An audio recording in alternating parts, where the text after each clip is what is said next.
I just got back in the truck from the walk, and there's a little flock of bluebirds flying around over here. And there's the papas and the mamas are starting to find one another, because there's the papas and the mamas. I saw a papa fly by, that's why I knew they were a blue jay, because he's got the real blue colors. But I don't know if we'll be able to catch any here on the video. They're pretty little birds. Birds tend to, in general, they have the springtime is when the birds start to what we call pair up. That's when the mamas and the papas. They've been eating trying to eat during the winter and stay warm during the winter, and then in the spring they got to work hard to stay warm in the winter time, I guess is the best way to put it. There's not as much food around.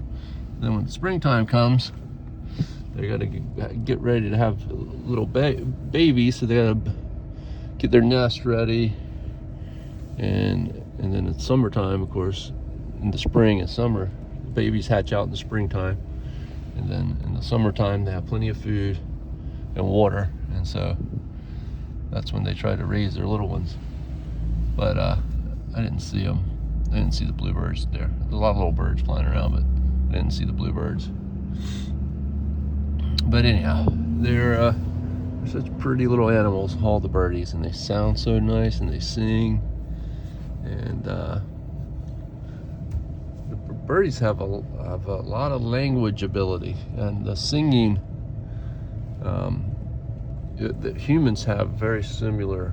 We're very similar with birds in that part of our brain, the language part, and the singing is a complex form of communication. So little birds can really talk to one another, and they have a lot of language ability. Whales do too. Most mammals, birds aren't mammals, birds are birds, but most mammals communicate pretty extensively. Like little mice have really high-pitched noises. I believe it's high, that are above the pitch of humans, so we can't hear them. And elephants make low-pitched sounds, and so the whales.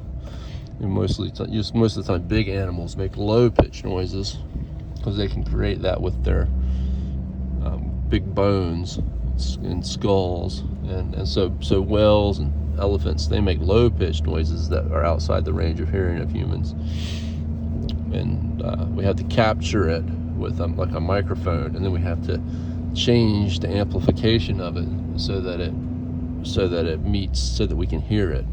So what we can capture those noises with a tool, the microphone, but then we have to change it to the amplification to make it so that we can hear it. So we don't really hear exactly what the noise they're making, but we hear a approximation of the noise they're hearing by using a piece of equipment to change it. And so like little animals usually make high-pitched noises.